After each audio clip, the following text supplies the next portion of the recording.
আপা কোটি ଯିବେ ଏବେ? ନାଇଁ ଆଜ୍ଞା। ଆଉ ମତେ ଟିକେ ନେଇ ଆଗରେ ଛାଡି ଦେଇଥାନ୍ତେ? ହଁ ଚାଲନ୍ତୁ। କିଛି କରାନେ ଆଜ୍ଞା। ଗରିବ ଲୋକର ଯିଏ ପେଟେ ନାଇଁ ନାଇଁ ନାଇଁ ଚାଲନ୍ତୁ ଖାଲି ଆଗରେ ଟିକେ ଛାଡିଦେବେ। ତହସିଲଦାର ଆଡିସି ତହସିଲଦାର ସକାଳୁ କେତେ କଣ ବେପାର କଲେଣି? ଆଜ୍ଞା ସକାଳୁ କେତେ କଣ ବେପାର କଲେଣି? ନାଇଁ ଆଜ୍ଞା ଆଜି ରବିବାର। ହଁ ଆଜି ରବିବାର ଛୁଟି। ଛୁଟି?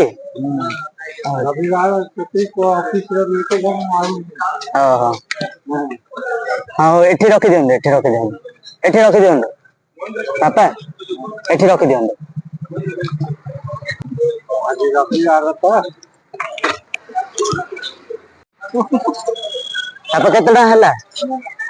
ଝିଅ ବୁଢା ଲୋକ କାରଣ ଭାତ ମୁଠା ନାଇଁ ହେଲେ ବି କୁହନ୍ତୁ କେତେ ଟଙ୍କା ହେଲା ଏମିତି? ଝିଅ 50 ଟଙ୍କା। 50 ଟଙ୍କା?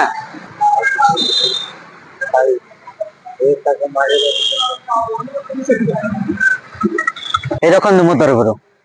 ହଉ ଆଜ୍ଞା ରଖନ୍ତୁ। ଧନ୍ୟବାଦ। ହଁ ଆଜ୍ଞା ଆଜ୍ଞା ଧନ୍ୟବାଦ। ଆରେ ଥାଉ ଥାଉ ଧନ୍ୟବାଦ। ହଉ ଆସୁ। ରହିଲି। ହଁ ଆସୁ। ହଉ।